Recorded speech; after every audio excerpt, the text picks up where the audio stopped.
Welcome to the Cool Tools Show. I'm Mark Frauenfelder, Editor-in-Chief of Cool Tools, a website of tool recommendations written by our readers. You can find us at cool-tools.org. I'm joined by my co-host, Kevin Kelly, founder of Cool Tools. Hey, Kevin.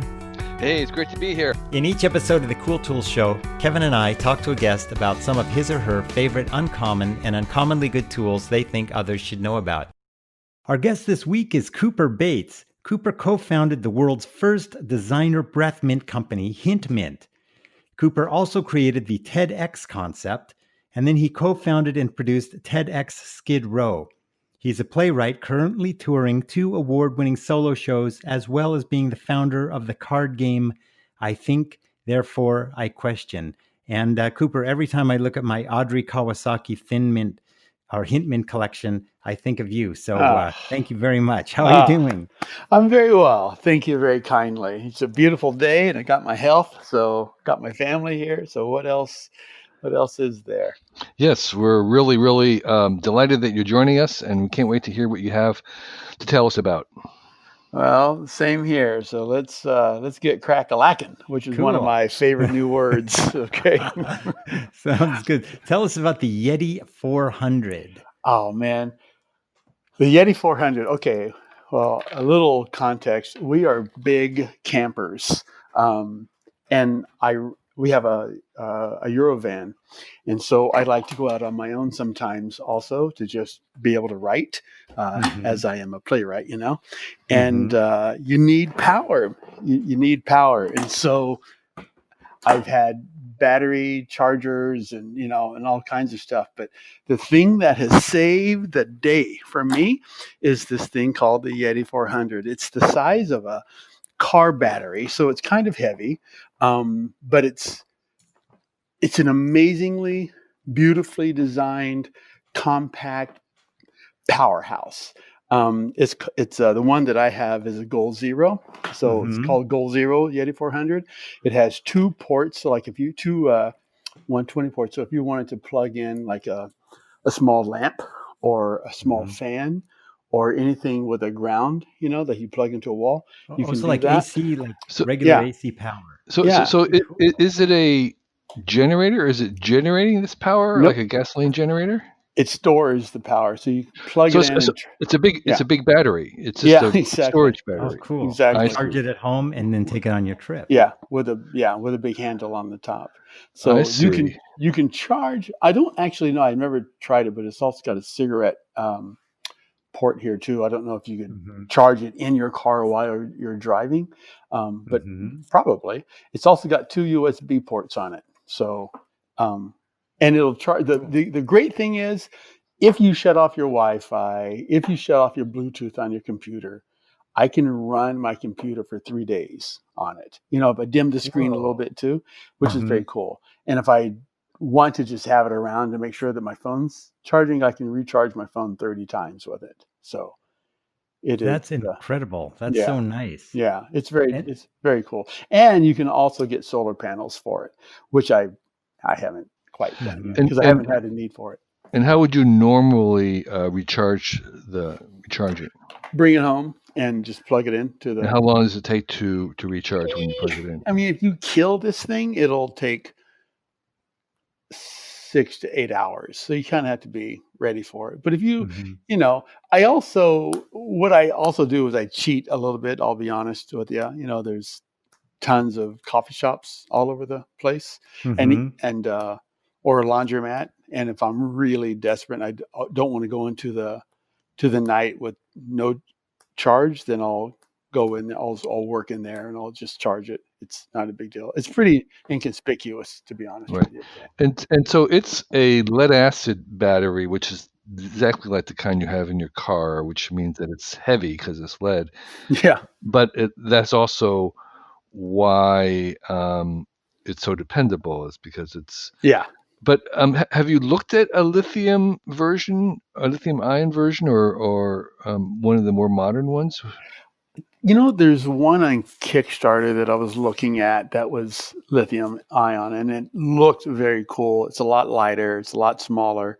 But the thing that was really cool about it is that you could chain them to each other. So if I had one and my buddy Bill had one and Joey had one, we could be camping and just link them all together and give us extra power, and we could end up, powering a refrigerator, instead of each of us having to have a big heavy one. But I like this one. When you get something, I feel like you gotta go all in with it. I'm kind of faithful that way. So Yeah. yeah. So the next thing that I will do is get solar panels. I've had this for about a year now. And I'm talking to a guy now. He says, "Oh man, you don't ever have to charge it. You can just keep it in the sun all day and it'll be fine if you put solar panels to it." So that's what I'm going to do. That would be cool. I also noticed there's like an LCD display that's got like quite a bit of information. That seems like that would be kind of helpful for you Yeah. to Oh my see how God. fast Yeah. it's draining and everything. I hate those devices that are power generating in some form or another, and there's no indicator. Right. Like what's the point? Like who does that? And Yeah. you still find that stuff once in a while. It's crazy. Yeah. Yeah. Have you looked at they make these really tiny little jump starter batteries that are basically lithium ions, and I'm wondering if they would be able to they can jumpstart a car, whether they have enough power for what you want to do for a day or two or three. I don't know. I have two of them. I have the one that that I just sent you guys, which is Hmm. relatively new for me. Uh-huh. I haven't played with it a whole lot, but I also have an old school one that one of those jumpers. It's called. I didn't write it down for you guys, but it's called the JNC 660. It's called the jump and carry, and it's the kind. If you were to call AAA, the guy or girl, Right. Right. or they, um, gets out of the truck, and this is what they have in their hand. Right. And I can use this to power my computer off of it, but I don't. Power your computer, because it doesn't say specifically that it'll run a MacBook Pro, for example. And Hmm. Apple products, or their power management system can be particular, and I don't want to mess that up. But I will charge my phone off of it. And I love these jumper things. It's just a segue into it. I have, when I was going through these tools, these cool tools, I realized that yes, they do serve me. And I love that, obviously, because I spend, decent amount of time by myself writing, um, in all different types of environments. But a lot of my tools I see them as community builders also. So with this Yeti 400, I'll put it out there. And if we're camping and somebody like, "Oh man, I forgot my charger," they can use mine. Like Oh, okay. the whole jumper thing. I love carrying this thing around in my car. Um, I mean, how often does your car battery die? But the thing about it is, I'm always running up on somebody, and it's just really nice to be able to just jump out instead of them having to pull their car around and look out for traffic and hook the cables up. The cables are obsolete for in my opinion, because these jumpers are so small now and they are so powerful. You can jump your car 4 or 5 times with them, and they fit in your glove box. Okay, so could you tell us about that jumper one then? The one that I use all the time, the one that I've had the longest, is called the JNC 660. Mm-hmm. And the other one that you were just talking about that you were suggesting as a cool tool? The Micro Start, it's an Yeah. XP10. This other jumper, the JNC 660, is akin to the Yeti 400. So they have some weight and girth to Hmm. them. Where Uh-huh. this, she was thinking, "Oh, I'd like to be able to use it and put it in our glove box and not have you around to lift it for me." So that's why we have it. That's great. And so the price of the Yeti 400 is, I think it's around $400 or something.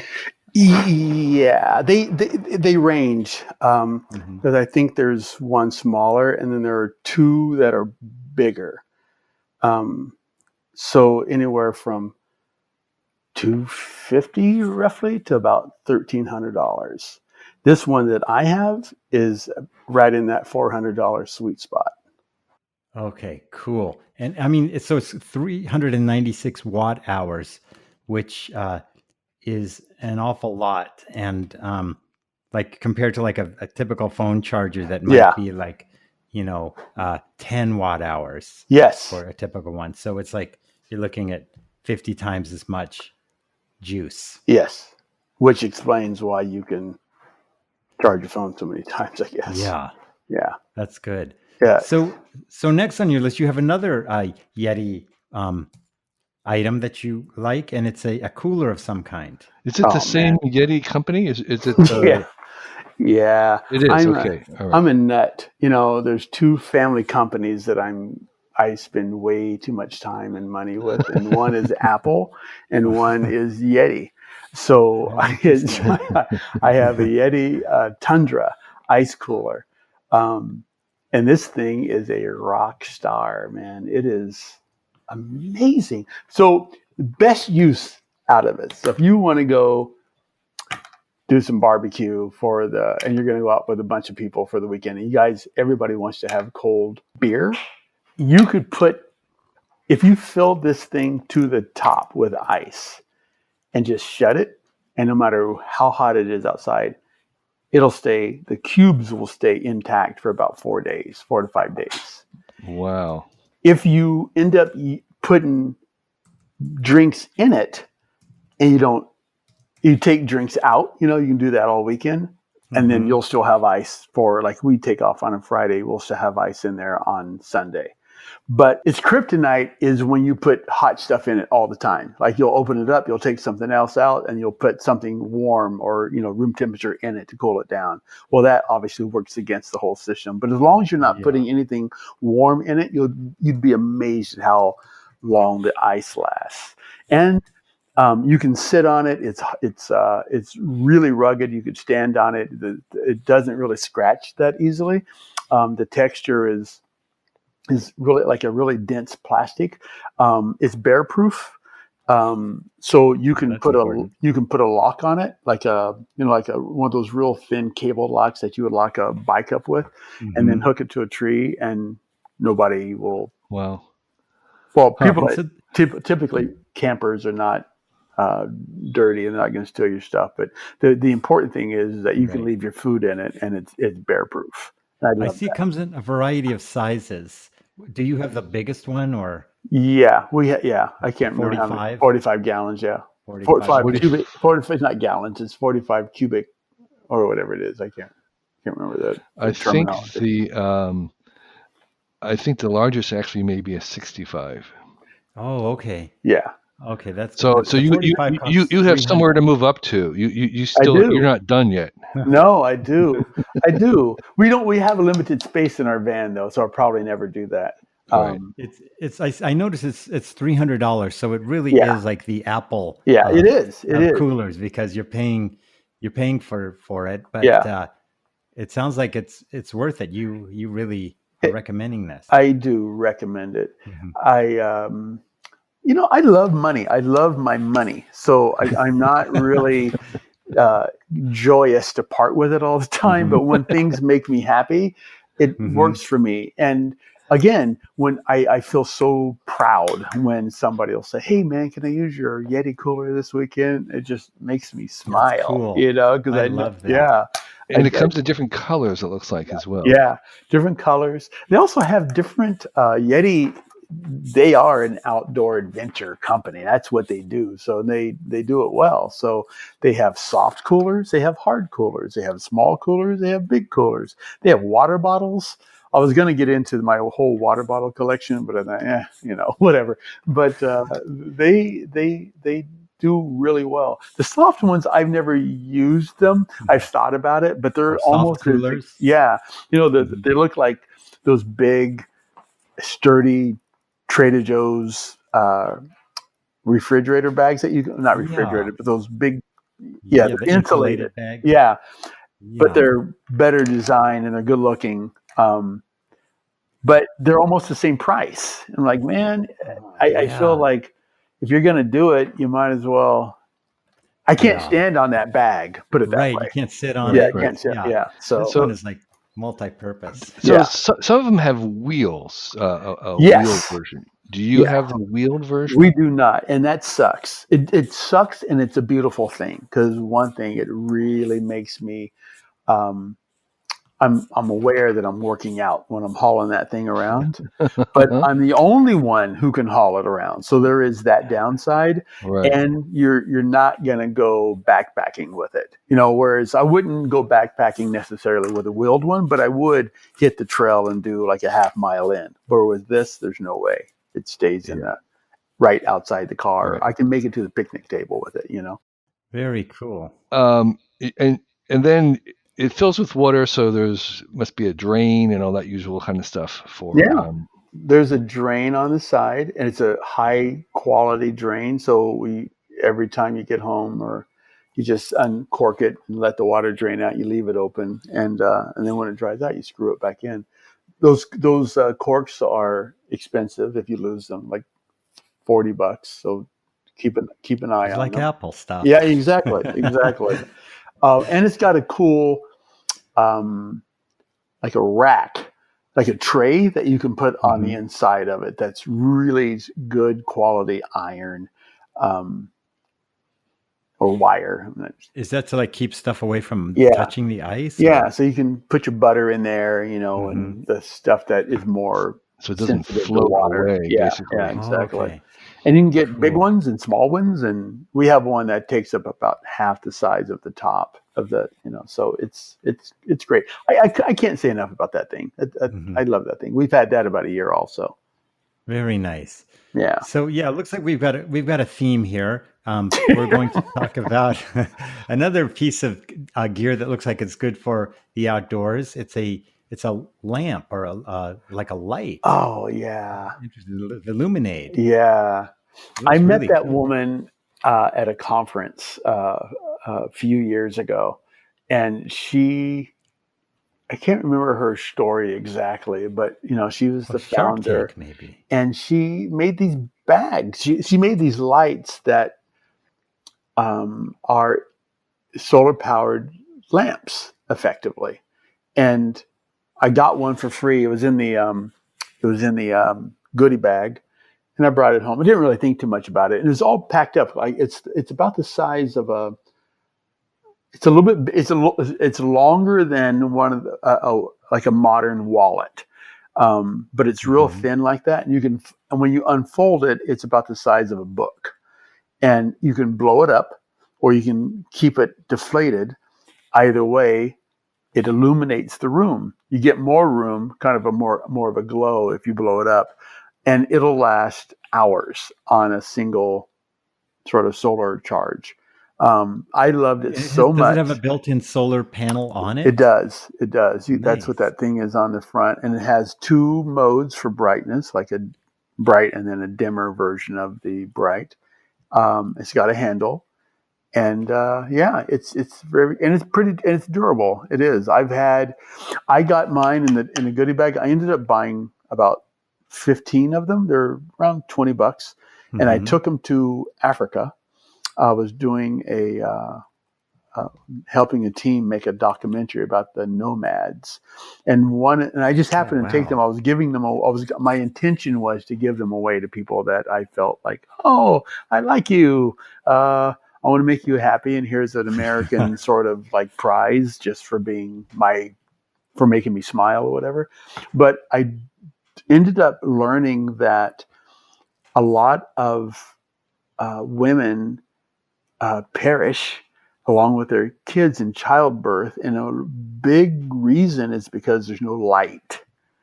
And so I ended up giving almost all those bags to women, and I took a bunch of pictures, and I get thank you notes all the time, or emails, not all the time because they don't have any digital access, but but they're very grateful, and they still have them, and they're we ended up getting more to send to them, and they're just the most, because a lot of these things you when you're looking for portable solar lamps of some variety, they're clunky or hard, whereas this you can literally fold it up and put it in your front or back pocket, and That's cool. and you can sit on it, and that is everything. Not sit on it and support you like a Yeti cooler, but you can sit on it and it's not in the way.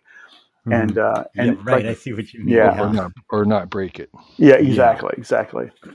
Yeah, That's I cool. can't say enough about it. They've must have done a little redesign, just to jump in there, which I don't like. So now they have what looks like they've copied other people that make it look like a box, but I don't like that because they're not as soft. This unfortunately, but hey, whatever. That's too bad.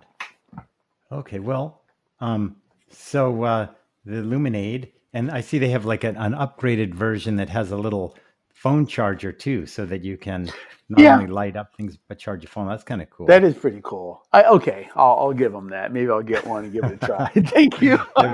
give them a point there. Yeah, I'll give them a point there. So, but if you're really doing it right, you don't need to charge your phone because you're supposed to be detoxing digital when you're out and about, Yeah. out in the woods. You mean not in Africa, but here when we're camping. Yeah, exactly.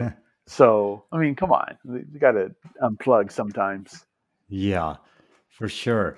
So, so Cooper, you're an entrepreneur, and I met you in LA, and you have this interesting company called Hint Mint. Yes. And what I really liked was that it had like art from like really great contemporary artists on the packaging, and so they became like collector's items actually, and you can like find them on eBay now and stuff. It was like a really cool idea. So you're always working on interesting projects and stuff. You've got something coming up. I think by the time this comes out, the Kickstarter will be in operation.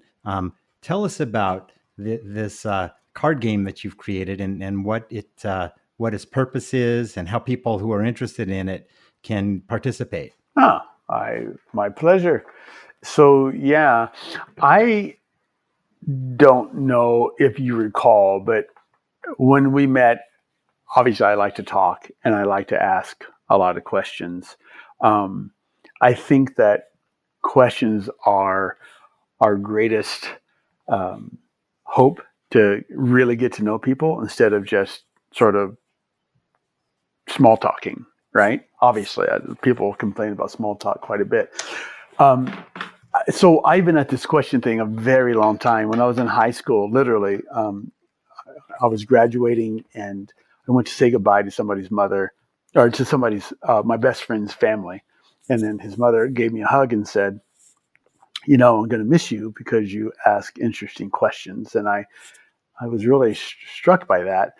And when people give you a compliment, I typically don't like to compliment people on something that they can alter because I feel like they become disingenuous because they're always aware of it.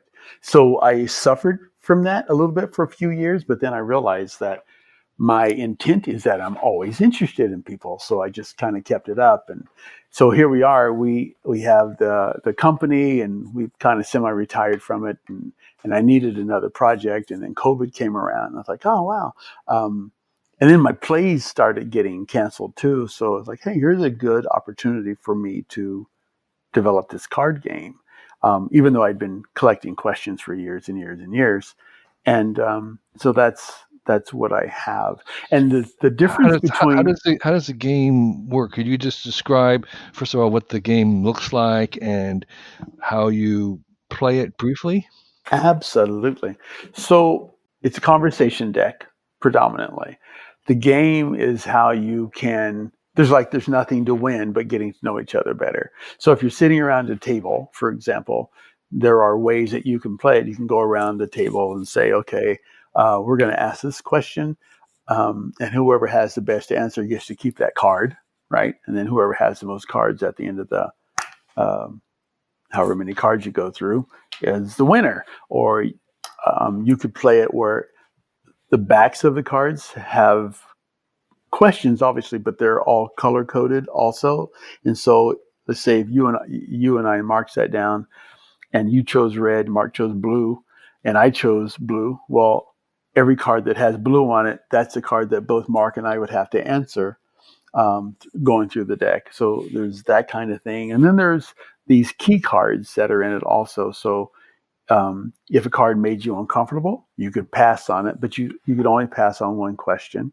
If you wanted somebody to elaborate further, you could put that card in and they would have to elaborate. You could make, if a question was so interesting that you wanted the entire group to play it, you put that card in so that the entire group would have to answer that question. So I've tried to come up with as many scenarios as I could to make people sort of engage. The design. What's an example of a question? Okay, a friend of yours, do you find yourself apologizing for something over and over, right? And so let's say you say, man, I'm sorry I'm late.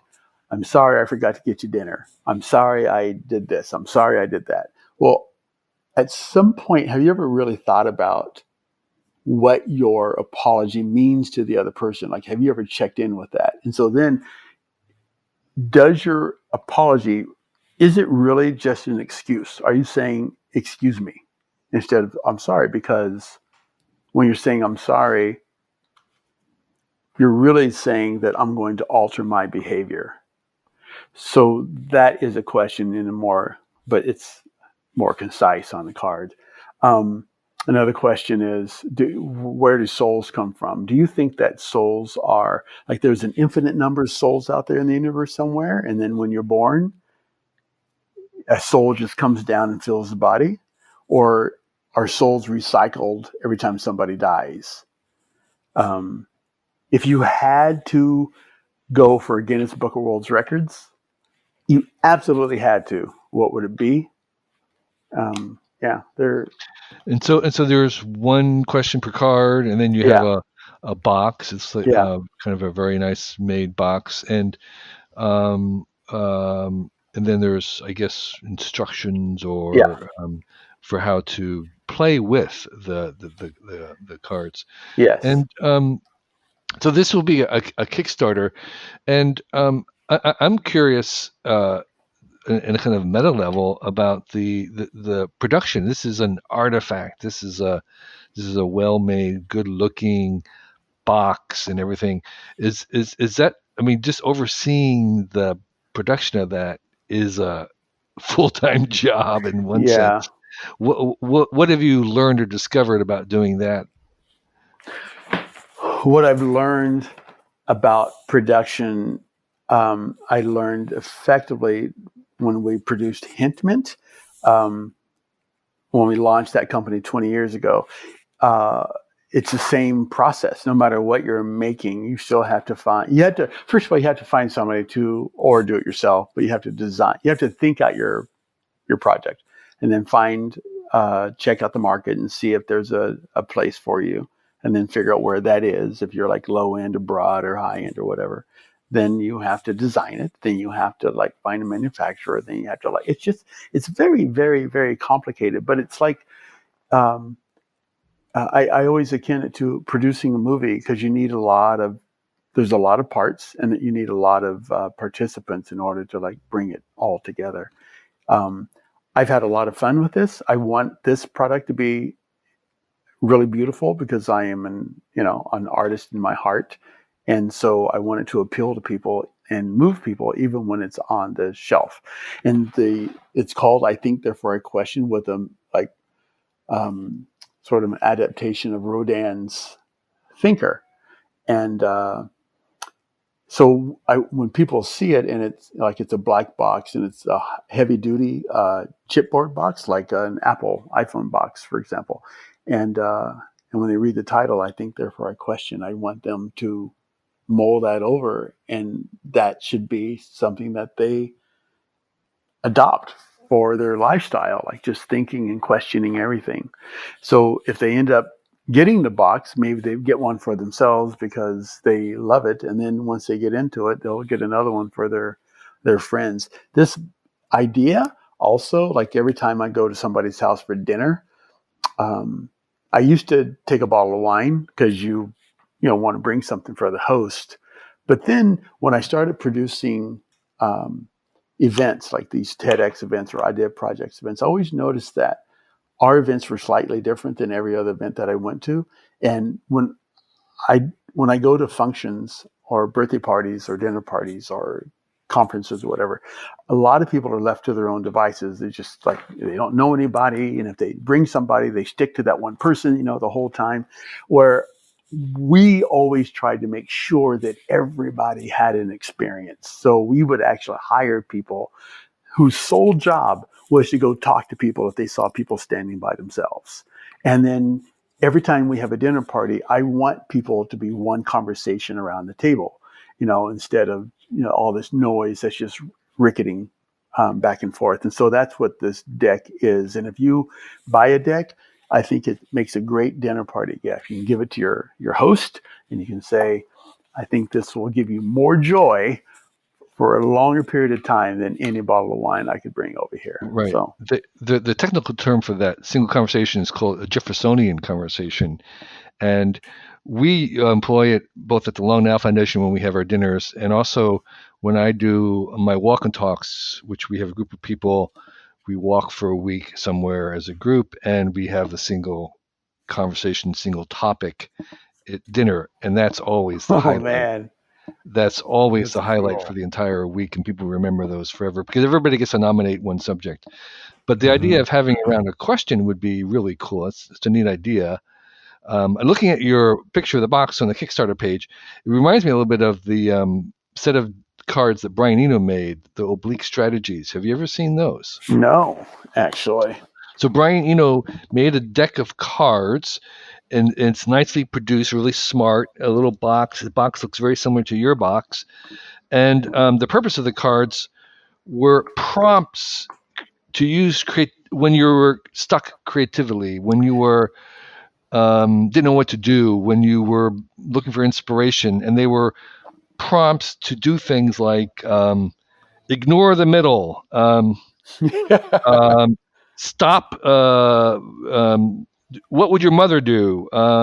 Right. Discover what the recipe is and then abandon it. Right. Start the edge. All these kinds of crazy radical stuff. And so, but the point is that it's a very handsome, Yes. well-made artifact, and that looks like what you're producing here. Yes, yeah. I'm looking at it now online. I totally agree. It is in that vein. And good looking, yes. I think that design is everything, honestly. I think that if you have beautiful design, it just moves people in and of itself. And that was something I really wanted to get across with this, so. That's cool. Well, and I think they're like almost like companion decks. Yeah. Cooper, yours are like prompts for thinking and conversation, and then Eno's are like prompts for action, and they could work well together. There you go. Yeah. I totally agree. I love the idea, though, of coming to a dinner party with one of these and leaving with the host, but also having the evening revolve around it. I think that's a brilliant idea. Whether, in fact, you could even make another kind of a deck that wasn't just questions, but maybe it has a mixture of the prompts. Mm-hmm. Yeah, for sure. I will do another deck. We every time I have 4 decks in mind, and they're all quite different. The last time we had a dinner party, it was Christmas, I guess, and we had 30 people come over. And so when everybody would come in the door, we had a notepad and a shoebox, and you had to write down something, just anything off the top of your head, something you wanted to know more about.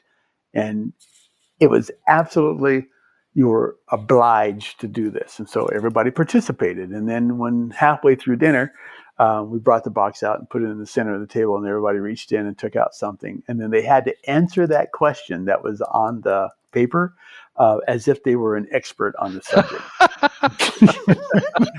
And that was amazing. It's so amazing. When you get people on the same page, like that walk that you were talking about earlier, it really elevates your experience to the next level. It just does. You have that collective, like all those collective thoughts and ideas that are all in one conversation. Right. There's just nothing like it. Yeah, just to emphasize that, this walk and talk that we do, Craig Mogg and I do it with a small group of people, 10 to 12, and we walk all day long, and you're talking about anything you want, but in the morning a question has been given, and that's the question for the evening, or the topic, I should say. And then we have this single conversation about the single topic, and then the next day someone else gets to choose the next topic, and we go through the whole thing. So you're walking all day, having a great conversation, and then at night you're having this single conversation. And I tell you, it's one of the most memorable things you can do for a week with a group of people, often who don't know each other very well. And there's nothing that really brings people together and understanding is walking and talking for our entire week. You guys actually do walk for an entire week? Yeah, walk and talks. How far? Oh, just about 100 miles or so. Jeez. But we stay in hotels and we have luggage forwarding. We do it in Japan or England or China or somewhere like that. And so you're free to just absorb what's happening and to share that amazement with someone else and find out about them as you're going along. So it's kind of like a stroll, I guess. It's not like hiking where we have backpacks. We carry almost nothing. Wow, that sounds fascinating. And that is one of the questions in the deck. Like, what experiences have you encountered in your life that you find fascinating? And that is fascinating. And it's things like that. Like, we're having this conversation, so you are kind of led to share that with me. But if you're not in accord with who you're talking with, you'll never get to those kinds of interesting questions because you will spend so much time talking about the weather and the news. Yeah. This focuses it. Yeah. Right. Yeah. Definitely. Yeah. There was a set of questions that kind of went around. There was David Rowan, who used to be the editor at Wired UK, started something, and there was a set of questions he developed with some help of some psychologists that were meant. School of Life, is that what they? Yeah, that were meant to bring people together almost immediately by bypassing the small talk and going to very deep questions. And I was present at one of the events where he ran that, and it was amazing because you're kind of, I wouldn't say randomly assigned, but you're assigned to people that you don't know very well. You might even know them, but not well. And then within 5 minutes, you're almost sharing things you've never shared with anybody else. And they were being prompted by a set of questions, right? That were meant and kind of engineered to bring you down to the most intimate level very, very quickly. And often the questions were about starting with your parents.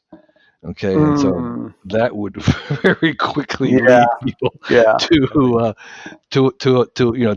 some level of honesty that was really amazing. Yeah, I agree. Well, I could talk for seriously a year straight on my parents alone. This deck really focuses on social behavior in a weird way. Like there's lots and lots and lots and lots of card decks out there. Like if people want to look this up in a week when it actually launches, they just plug in conversation decks, they're going to come up with, dozens of them. But they're all along the lines of, if you had a superpower, what would it be? How do you feel right now? When's the last time you were happy? Et cetera, et cetera. Whereas I grew up in this really small town, and even though I feel like I was popular enough, I still felt isolated in many ways. And my parents weren't really parents to me because they had me when they were 17, and so they didn't really know what they were doing. And so more than anything, we all were like roommates. They took care of the housing and food and left us. We never sat down at the table together, period. Ever. We never took a vacation together. Wow. We just didn't do anything. Didn't listen to music together. Nothing at all. So I feel like that I am somewhat underdeveloped in my social interaction acumen. And so some of these questions, I'm just trying to figure out life. And so I like asking people, if somebody borrows your book and they return it and they've highlighted a lot of pages in it, what do you do with that? Like, do you just let that go, or do you call them out on it? And it's your favorite book. Or if somebody borrows your car and they dent it, and it's not enough to put it in the shop, but you got a scratch on your car, and you don't like that, So do you? And they don't offer to pay for that. What do you do about that? It's like, or your girlfriend. You go into you catch your girlfriend or your boyfriend or your other reading your journal, and they don't see you reading they don't know that you've caught them. Well, do you storm into the room and say, "Hey, what are you doing?"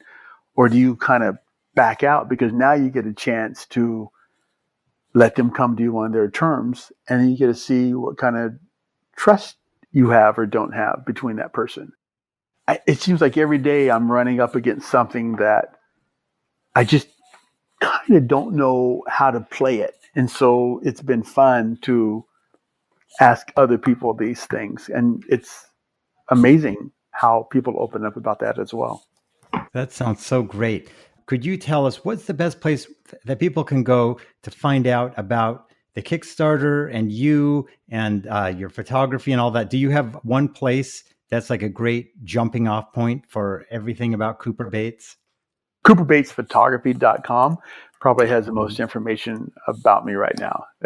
Okay. But I will do that. And then I think cards.com will be hot in 3 days. It'll be up on Monday. Okay, that sounds good. And we'll definitely have a link to this in the show notes so people can see. And when does the Kickstarter start, actually? On Tuesday. So Tuesday. So we're talking about 11, 12, 13, July 14th. Yeah. Okay, so the Kickstarter will be in progress probably by the time this one comes up, but there will still be time to go check it out and participate. Beautiful. Cooper, thank you so much. No. This has been great talking to you. You guys, thank you, and keep doing what you're doing. And I'd love to hear more about your walks. Seriously. Yeah, well, we love conversation, and so do you, and it's been really, really fun. Thanks for joining us. Anytime. Take care of yourself. Hey everybody, it's Mark from the Cool Tools podcast. I want to thank you for being a listener to Cool Tools, and I also would like to let you know about our Patreon page. If you would like to support the Cool Tools show, as well as our video channel, the website, and all the newsletters that we do, you can go to patreon.com/cooltools, that's just one word, Cool Tools, and pledge any amount you want. You could even pledge $1 a month. Every little bit helps. We have editors, we pay for transcribing costs, we pay our reviewers. Every bit of money that you contribute goes towards supporting the show. I'd like to give a shout out to our supporters of the Cool Tools podcast. This week, I'd like to thank the following Patreon supporters: Bill Schuler, Bob Kay, Brian Pelly, Carl D. Patterson, Chad Cosby, Chris Wieland, Chris Weirstook, Craig Tooker, Dan O'Brien, Dean Putney, Danelle Cunningham, Evan Barker, Graham Medlin, Hans Riesbeck, Helen Hegedus, Jerry Kearns, Jim Lesko, Jim Spofford, John Pollock, John Burdenbaugh, Keith O., Ken Altman, Les Howard, Lauren Bast, Mock Nerd, Malton Make, Mark Goebel, Matt Gromes, Michael Douglas, Michael Jones, and Michael Pecorini. Thanks to all of you for supporting the Cool Tools show. We really appreciate it.